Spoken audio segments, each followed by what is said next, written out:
बिस्मिल्लाहिर्रहमानिर्रहीम। अस्सलाम वालेकुम स्टूडेंट्स। आज की वीडियो में हम चैप्टर नंबर 10 थर्मोडायनेमिक्स के एमसीक्यूज को सॉल्व करेंगे। तो फर्स्ट एमसीक्यू के स्टेटमेंट पर चलते हैं। स्टेटमेंट है assume we can change the equilibrium state of a system by two different processes. यानी कि आप किसी भी थर्मोडायनेमिकल सिस्टम के इक्विलिब्रियम स्टेट को चेंज करें, ठीक है, यानी कि उसके टेम्परेचर में डिफरेंस लेकर आ रहे हैं। Assume that the initial and final state are the same. आपने ये अज्यूम करना है कि आपकी जो इनिशियल और फाइनल स्टेट है वो सेम है। Which one of the following quantities change in internal energy, change in heat, change in work done and change in temperature must B same for the two processes. यानी कि ऐसे कौन सा हमारे पास जो क्वांटिटी है जो कि दोनों प्रोसेस के लिए हमारे पास क्या रहेगी, सेम रहेगी। ठीक, तो देखिए वो कह रहे हैं कि only del Q and del W, only del U and del T. Option हमारे पास है only del Q and del T और only del U and del W. तो देखिए बेटा assume that initial and final states are the same. ये हमारे पास बेसिकली साइक्लिक प्रोसेस को रिप्रेजेंट करता है कि इनिशियल प्रोसेस वही है और फाइनल प्रोसेस वही है। ठीक, तो इसका मतलब ये है कि ये हमारे पास जो है वो साइक्लिक प्रोसेस है। और साइक्लिक प्रोसेस में देखिए हम लोगों ने ये बात पढ़ी थी कि हमारे पास ऑब्जेक्ट जो है अपनी इनिशियल स्टेट पर वापस आ जाता है, that is called the cyclic process. तो अगर आप साइक्लिक प्रोसेस में देखें तो थ्रू आउट द प्रोसेस आपका जो है वो इंटरनल एनर्जी सेम रहती है। इंटरनल एनर्जी आपकी सेम रहेगी तो आपका जो है टेम्परेचर भी सेम रहेगा। तो हम लोग यहाँ पर यही कह रहे हैं that the series of processes which bring the system back to its initial state is called a cycle and a process is called the cyclic process। यानी कि initial और final state सेम हो जाए तो इस तरह के हम लोग कहते हैं cyclic process हमारे पास ये। ठीक, this means in the cyclic process the internal energy of the system remains constant and corresponding to the temperature of the system। यानी कि आपकी जो इंटरनल एनर्जी और आपके पास जो टेम्परेचर है वो क्या रहेगा, कांस्टेंट रहेगा। सो हमारे पास ऑप्शन बी जो है यानी कि इंटरनल एनर्जी और हमारे पास जो टेम्परेचर है ये क्या रहेगा, हमारे पास कांस्टेंट रहेगा। ठीक, ये हमारे पास है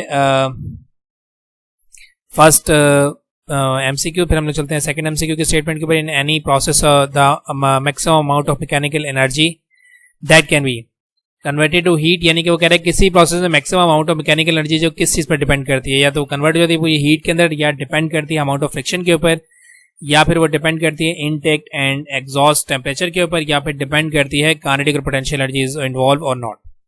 ठीक, तो देखें बेटा यहाँ मैकेनिकल एनर्जी बेसिकली आपको वर्क डन से रिलेट किया जा रहा है कि आपके पास थर्मोडायनामिकल वर्क डन क्या होता है कि जब आपका जो है वो पिस्टन ऊपर मूव करता है तब हमारे पास क्या होता है, वर्क होता है। तो वो कह रहे हैं कि मैक्सिमम वर्क डन कब हो सकता है। देखें पिस्टन हम लोग जो है वो हम लोग ने जो प्रोसेस पढ़े थे, आइसोथर्मल प्रोसेस पढ़ा था, एडियाबैटिक पढ़ा था, आइसोकोरिक पढ़ा था, आइसोबैरिक पढ़ा था। उसके अंदर हमने ये कहा था कि हमारे पास पिस्टन जो है वो मूव करता है तो हम लोग क्या करते हैं, फ्रिक्शनलेस पिस्टन लेते हैं। ठीक, तो फ्रिक्शनलेस पिस्टन लेंगे तो हमारे पास जो मैक्सिमम वर्क डन हो सकेगा। अगर फ्रिक्शन प्रेजेंट होगी तो हमारे पास जो वर्क है वो मैक्सिमम नहीं हो सकेगा क्योंकि फ्रिक्शन की वजह से आपकी एनर्जी जो वो डिसिपेट हो जाएगी, कम हो जाएगी। तो यहाँ पर वो maximum amount of mechanical energy की बात करें, इसका मतलब है कि वो डिपेंड करता है फिर फ्रिक्शन के ऊपर कि फ्रिक्शन कितनी है। अगर तो आपका सिस्टम फ्रिक्शनलेस है तो मैक्सिमम अमाउंट ऑफ वर्क होगा, लेकिन अगर आपके सिस्टम के अंदर फ्रिक्शन मौजूद है तो फिर वर्क आपका जो है वो एनर्जी डिसिपेट हो जाएगी, वर्क आपका कम होगा या फिर 100%। तो हम लोग यहाँ पर एक्सप्लेनेशन में कह रहे हैं कि इन thermodynamical process the work is done when the piston is moved by the system. If friction is present in the piston then the amount of mechanical energy or work is affected, यानी कि कम हो जाएगी। Affect इस वजह से क्योंकि आपके पास जो है वो एनर्जी क्या हो जाएगी, डिसिपेट हो जाएगी और कम हो जाएगी। ठीक, सो ऑप्शन बी हमारे पास जो करेक्ट ऑप्शन है that is depend upon the amount of friction. ठीक, थर्ड हम लोग एमसीक्यू स्टेटमेंट बोलते हैं। इन an isothermal change internal energy decreases, increases, become zero, remains constant. देखें आइसोथर्मल चेंज का मतलब ये है कि आप कांस्टेंट टेम्परेचर की चेंज की बात कर रहे हैं। ठीक, तो हम लोगों ने आइसोथर्मल प्रोसेस के अंदर पढ़ा था कि हमारे पास ऐसा प्रोसेस है जिसके अंदर हमारे पास टेम्परेचर चेंज ना हो उसको हम लोग कहते हैं आइसोथर्मल प्रोसेस। तो हमें ये बात भी पता है कि टेम्परेचर और इंटरनल एनर्जी जो रिलेटेड है एक दूसरे के साथ। अगर टेम्परेचर कम होगा तो फिर इंटरनल एनर्जी भी कम होगी, टेम्परेचर ज्यादा होगा तो इंटरनल एनर्जी भी ज्यादा होगी। लेकिन आइसोथर्मल में क्या है कि टेम्परेचर कांस्टेंट है तो उसका मतलब ये है कि आपकी इंटरनल एनर्जी भी कांस्टेंट रहेगी। ठीक, तो हम लोग यहाँ पर एक्सप्लेनेशन में यही बात कर रहे हैं कि in an isothermal process the temperature of the system will remains constant. We know that internal energy is directly related with the temperature of the system, so we can say that internal energy of the system will also remains constant. So option D is our correct option. ठीक, फिर हमारे पास fourth statement है, thermos बोतल containing hot coffee is vigorously जो है वो shaken, consider the coffee as a system then its temperature. यानी कि आपको ये कहा जा रहा है कि आपके पास जो है वो थर्मस बोतल जिसके अंदर कॉफी है, आप उसको जो है वो शेक कर रहे हैं। आप ये बताएंगे जो आपने कॉफी को जो है सिस्टम कंसीडर करना है तो ये बताएं कि उसका टेम्परेचर जो है वो इंक्रीज करेगा डिक्रीज कर जाएगा 0 से, रिमेन सेम रहेगा यानी कि बिल्कुल सेम रहेगा, कोई चेंज नहीं आएगा, या फिर क्या हो जाएगा डिक्रीज। ठीक, तो देखिए बेटा जब आप बॉटल को शेक करते हैं ना, तो जब आप बॉटल को शेक करते हैं तो आपके जो मॉलिक्यूल्स हैं उनकी काइनेटिक एनर्जी इंक्रीज हो जाती है। ठीक, तो average transitional kinetic energy of body is called temperature. तो यहाँ पर देखिए हमारे पास काइनेटिक एनर्जी बढ़ने की वजह से टेम्परेचर बढ़ जाएगा। तो इसी चीज को हम लोग यहाँ पर रिप्रेजेंट करें that when a bottle is vigorously shaken, the kinetic energy of molecules increased, and we know that kinetic energy of molecules is directly proportional to the temperature of the system. So हमारे पास option C जो है वो correct option, ए हमारे पास जो है वो correct option होगा क्योंकि हमारे पास टेम्परेचर जो है वो इंक्रीज कर रहा है। ठीक, फिर हमारे पास जो है fifth question, maximum work can be obtained in the process called cyclic process, isothermal process, adiabatic process और आइसोकोरिक प्रोसेस। ठीक, तो देखिए बेटा मैक्सिमम वर्क डन हमारे पास बेसिकली मैंने आपको क्या बताया कि mechanical work done in thermodynamical process कहलाता है कि जब आपका पिस्टन मूव करता है। ठीक, आइसोकोरिक प्रोसेस में आपका पिस्टन मूव नहीं करता, एडियाबैटिक प्रोसेस में आपका जो पिस्टन मूव करता है लेकिन वर्क डन जो है वो माइनस हो जाता है या फिर आपका जो है वर्क डन बहुत कम होता है। उसके बाद हमारे पास साइक्लिक प्रोसेस के अंदर जो है वो आपका ओरिजिनल स्टेट के वापस पहुंच जाता है। तो यहाँ पर हमारे पास आइसोथर्मल प्रोसेस एक ऐसा प्रोसेस है कि जिसके अंदर हमारे पास मैक्सिमम वर्क डन हो सकता है। ठीक, तो देखिए हम लोग यहाँ पर कह रहे हैं thermodynamical work is said to be done when the system pushes a piston in an isothermal process, the work is done by the system. So we can say that maximum work is done in isothermal process, यानी कि maximum work done जो है वो isothermal process के अंदर ही हो सकता है। ठीक, तो हमारे पास ऑप्शन बी जो है वो करेक्ट ऑप्शन है। ठीक, एडियाबैटिक प्रोसेस के अंदर बेसिकली आप एनर्जी प्रोवाइड नहीं करते हैं ना, तो एनर्जी प्रोवाइड करने से आपके पास जो है मैक्सिमम वर्क डन नहीं होता, जबकि आइसोथर्मल प्रोसेस के अंदर मैक्सिमम वर्क डन होता है। ठीक, आइसोकोरिक प्रोसेस के अंदर आपको जो है वो वॉल्यूम ही कांस्टेंट यानी कि किसी किस्म का वर्क डन नहीं हो रहा, और साइक्लिक प्रोसेस के अंदर भी आपके पास जो है वो सिर्फ इंटरनल एनर्जी के अंदर चेंज आता है। ठीक, फिर हमारे पास 6 MCQ, a heat engine takes in 800 joule of heat at 1000 Kelvin and exhausts 600 joule of heat at 400 Kelvin. What is the actual efficiency of this engine? यानी कि आपको ये कहा जा रहा है कि एक हीट इंजन जो 800 जूल एनर्जी को एब्जॉर्ब कर रहा है 1000 केल्विन के टेम्परेचर के ऊपर और एग्जॉस्ट कर रहा है 600 जूल ऑफ एनर्जी को 400 केल्विन के टेम्परेचर के ऊपर। तो आपने एफिशिएंसी बतानी है इंजन की एफिशिएंसी कितनी है, 25%, 40%, 50% और 75%। तो देखें हमने एफिशिएंसी का फॉर्मूला पढ़ा था, that is 1 - Q2 divide by Q1, where Q2 is exhaust heat and Q1 is absorb heat. तो एफिशिएंसी का फॉर्मूला हमारे पास क्या है, percent efficiency equals to 1 - Q2 divide by Q1 multiply by 100। तो इसमें अगर आप जो है वैल्यूज रखेंगे ये वाली 800 और 600 वाली, तो हमारे पास जो है वो एफिशिएंसी आ जाएगी 25%। ठीक, तो ऑप्शन ए हमारे पास जो है इसका करेक्ट ऑप्शन होगा। ठीक, 7th MCQ के स्टेटमेंट पर चलते हैं। If a temperature of a heat source is increase, अगर आपने हीट सोर्स के टेम्परेचर को बढ़ा दिया तो एफिशिएंसी ऑफ कार्नेट इंजन की एफिशिएंसी के ऊपर क्या इफेक्ट आएगा ये आपने बताना है। या तो वो इंक्रीज कर जाएगी, डिक्रीज कर जाएगी, रिमेन्स कांस्टेंट, और first increases and then becomes constant.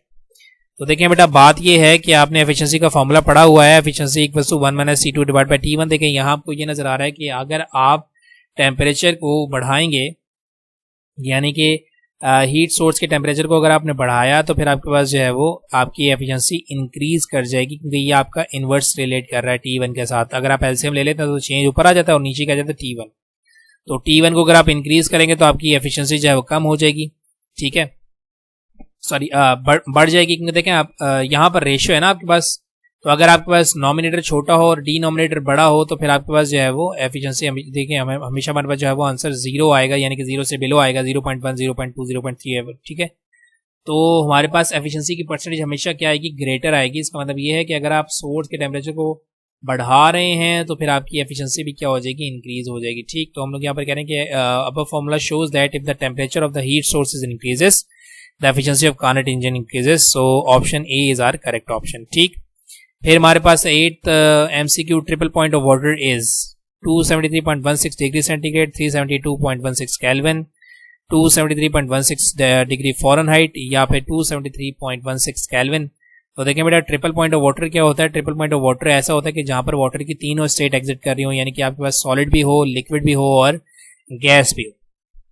तो जैसे ही आप आइस को बाहर निकालते हैं फ्रीजर से, तो देखिए आइस की जो है वो सॉलिड फॉर्म तो होती है, सॉलिड जो है वो फौरन से जो है वो कुछ विद इन सेकेंड्स आपका जो है वो सॉलिड लिक्विड में भी कन्वर्ट हो जाता है। और फिर आप ये भी देखते हैं कि सब्लिमेशन भी होती है। सब्लिमेशन क्या होता है कि डायरेक्ट प्रोसेस होता है जिसमें आपकी सॉलिड जो है वो गैस बन रही होती है। ठीक है, धुआं नजर आ रहा था आपको, तो ये कहलाता है ट्रिपल पॉइंट ऑफ वाटर। तो ये 0 डिग्री से थोड़ा सा ग्रेटर होता है, तो ये हमारे पास क्या हो जाएगा, 0 डिग्री तो हमारे पास यहाँ पर नहीं है, तो 0 डिग्री किसके इक्वल होता है, 273 केल्विन के इक्वल होता है, तो 273.16 केल्विन हमारे पास जो करेक्ट ऑप्शन होगा। देखें यहाँ पर हम लोग कह रहे हैं the temperature at which all states of water is present is called triple point of water. ऐसा पॉइंट कि जहां पर तीनों स्टेट्स आपके मौजूद होंगी, इसको इस टेम्परेचर को हम लोग कहते हैं triple point. The triple point of water is 273.16 kelvin, कि जहां पर तीनों states at a time present होती हैं, तो ऑप्शन बी हमारे पास जो है वो करेक्ट ऑप्शन है। फिर हमारे पास है 9th MCQ, a real gas can be approximated to an ideal gas at low density, high pressure, high density, low temperature। ठीक, देखिए रियल गैस का हमारे पास जो अप्रोक्सीमेटेड टू आइडियल गैस बन सकते हैं। देखिए आइडियल गैस के लिए हम लोग जो है वो क्या डिस्कस करते हैं, the real gas is act as ideal if the pressure is low and temperature is high, यानी कि आपका प्रेशर कम हो जाए और टेम्परेचर ग्रेटर हो जाए तो आपकी जो है वो जो रियल गैस है वो आइडियल गैस में कन्वर्ट हो सकती है। Both the condition are can be achieved on low density, दोनों ही कंडीशन जो है वो लो डेंसिटी के ऊपर जो है अचीव की जा सकती हैं। कैसे, देखें लो डेंसिटी, डेंसिटी क्या होती है, मास पर यूनिट वॉल्यूम, यानी कि डेंसिटी को आपने लो किया तो वॉल्यूम आपका इंक्रीज कर जाएगा, बिकॉज इनवर्स रिलेटेड है। तो जब आपको वॉल्यूम इंक्रीज करेगा तो टेम्परेचर इंक्रीज करेगा। ठीक, तो ये हमारे पास जो है वो लो डेंसिटी से बन सकता है। तो हम लोग यहाँ पर कह रहे हैं कि ऑप्शन ए हमारे पास जो है वो करेक्ट ऑप्शन है, क्योंकि आपने टेम्परेचर को हाई करना है, तो टेम्परेचर को हाई करने के लिए आपने जो है वो वॉल्यूम को भी हाई करना होगा अकॉर्डिंग टू चार्ल्स लॉ। तो ये फिर हमारे पास क्या होगा कि हम लोग जो है वो लो डेंसिटी को कंसीडर करेंगे, लो डेंसिटी से वॉल्यूम हमारा बढ़ जाएगा, वॉल्यूम बढ़ने से टेम्परेचर आपका इंक्रीज कर जाएगा। ठीक, ये हमारे पास MCQ नंबर 9। फिर हमारे पास 10th MCQ, the volume of the gas is to be increased by 4 times then, अगर आप वॉल्यूम को 4 टाइम्स इंक्रीज करें तो फिर क्या होगा, temperature and pressure must be doubled at constant pressure, the temperature must be increase by 4 times at constant temperature, the pressure must be increase by 4 times और it can not be increase. ठीक, तो देखें बेटा Charles law की हमारे पास यहाँ पर statement दोबारा आएगी कि अगर आप वॉल्यूम को इंक्रीज करेंगे कांस्टेंट प्रेशर के ऊपर तो आपका टेम्परेचर भी बढ़ जाएगा। ठीक है, तो अगर आप कांस्टेंट प्रेशर के ऊपर मतलब वॉल्यूम को 4 टाइम्स बढ़ा रहे हैं तो फिर आपका टेम्परेचर भी क्या हो जाएगा, 4 टाइम्स ग्रेटर हो जाएगा। देखिए हम लोग यहाँ पर क्या कह रहे हैं, according to Charles law at constant pressure temperature is directly proportional to the volume of the gas, so if volume is increased by 4 times and temperature is also increased by 4 times, so option B हमारे पास जो correct option है, that is at constant pressure the temperature must be increased by 4 times, जो कि हमारे पास Charles law की statement बनेगी। ठीक, फिर हमारे पास 11th MCQ, in which of the following listed below is entropy decreasing, यानी कि ऐसा कौन सा प्रोसेस है जिसमें एंट्रोपी जो है वो डिक्रीज कर रही है। तो देखिए बेटा एंट्रोपी डिक्रीमेंट के लिए हम लोगों ने फॉर्मूला पढ़ा था, that is del S equals to del Q divided by T, यानी कि हीट को आप इवॉल्व करेंगे तो आपकी टेम्परेचर जो है वो एंट्रोपी कम हो जाएगी, हीट को आप इंट्रोड्यूस करवाएंगे तो आपकी एंट्रोपी जो है वो ग्रेटर हो जाएगी। यानी कि देखिए आपका जो नेचुरल प्रोसेस में हमेशा आप इंट्रोड्यूस ही कर सकते हैं, हीट को कम नहीं कर सकते हैं। ठीक, तो यहाँ वो कह रहे हैं कि गैस इज कूल्ड, यही हमारे पास करेक्ट ऑप्शन मुझे लग रहा है, क्योंकि आपने अभी क्या बात की कि entropy is defined as the ratio of heat and temperature del Q divided by T। तो एंट्रोपी आपकी रिलेट करिए हीट के साथ, हीट निकालेंगे तो एंट्रोपी कम हो जाएगी, हीट इंट्रोड्यूस करवाएंगे तो आपकी जो है एंट्रोपी बढ़ जाएगी। तो गैस को आप कूल करेंगे तो जाहिर सी बात है कि आप हीट को इवॉल्व करवाएंगे, निकालेंगे तो आपकी एंट्रोपी कम हो जाएगी।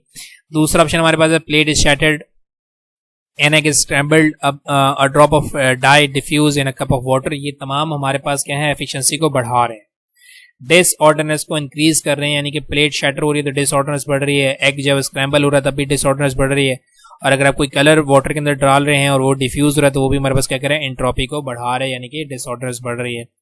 ठीक, तो एक्सप्लेनेशन हमारे पास क्या था, the disorderness of the system is called entropy, if the gas is cooled the kinetic energy of the molecules decreases and the molecules are settle down a little and disorderness reduce, और इसी settle down होने के molecules के आपकी disorderness जो है वो कम हो जाती है। हम लोग ऑलरेडी डिस्कस करके आ चुके हैं एंट्रोपी के अंदर, तो हमारे पास ऑप्शन ए जो है वो करेक्ट ऑप्शन होगा। ठीक, इसके बाद हमारे पास last MCQ, if the temperature of source and sink of Carnot engine having efficiency eta are each decrease by 100 kelvin, यानी कि दोनों को आपने डिक्रीज करवा दिया 100 kelvin, then the efficiency eta remains constant becomes 1 increases decreases। देखिए बेटा अगर आप लो टेम्परेचर रिजर्वायर को 100 केल्विन कम कर देंगे तो फिर आपकी जो है वो एफिशिएंसी इंक्रीज करेगी, क्योंकि जितना आप जो है वो हीट को एवॉल्व करवाएंगे उतना ही आपके पास जो है वो एफिशिएंसी इंक्रीज हो जाती है। तो हम यहाँ पर यही कह रहे हैं that the formula efficiency is given as 1 - C2 divided by T1। Above equation shows that if the temperature of both sources is decreasing the efficiency of carnot engine is decreased, यानी कि देखें T2 अगर आप कम करेंगे तो आपका जो है वो नॉमिनेटर कम हो जाएगा, जिससे आपके पास जो है हमेशा बिलो 0 पॉइंट कुछ आंसर आएगा, तो हमारे पास जो है एफिशिएंसी ज़्यादा ग्रेटर आंसर रिप्रेजेंट करेगी। इसको आप जो है वो कर भी सकते हैं, अगर आपके पास फॉर्मूला गिवन टेम्परेचर को अगर आप कम कर देंगे तो आपकी एफिशिएंसी क्या हो जाएगी, ज़्यादा हो जाएगी। सो यहाँ हम कह रहे हैं कि हमारे पास एफिशिएंसी क्या हो जाएगी, इंक्रीज हो जाएगी अगर आपने दोनों टेम्परेचर को डिक्रीज कर दिया। तो ऑप्शन सी हमारे पास जो है वो करेक्ट ऑप्शन है। ठीक, बेसिकली आपने जो है वो लो बॉडी टेम्परेचर को कम किया तो फिर आपकी एफिशिएंसी बढ़ जाएगी, और अगर आप हाई बॉडी टेम्परेचर को इसी के कॉरेस्पॉन्डिंग जो है वो कम करेंगे तो फिर भी आपकी एफिशिएंसी बढ़ेगी, क्योंकि आपका लो बॉडी टेम्परेचर ऑलरेडी कम हो चुका होगा। ठीक, तो ये था हमारे पास लास्ट एमसीक्यू। कंप्लीट हो गए हमारे पास एमसीक्यूज भी। इंशाल्लाह इसके बाद हम लोग जो है वो न्यूमेरिकल कॉन्सेप्चुअल क्वेश्चंस को सॉल्व करेंगे। कोई क्वेश्चन है तो क्वेश्चन कर सकता है, इंशाल्लाह उसको मैं आंसर कर दे दूंगा। ठीक है, अपनी दुआ में याद रखिएगा। Thank you very much and अल्लाह हाफिज़।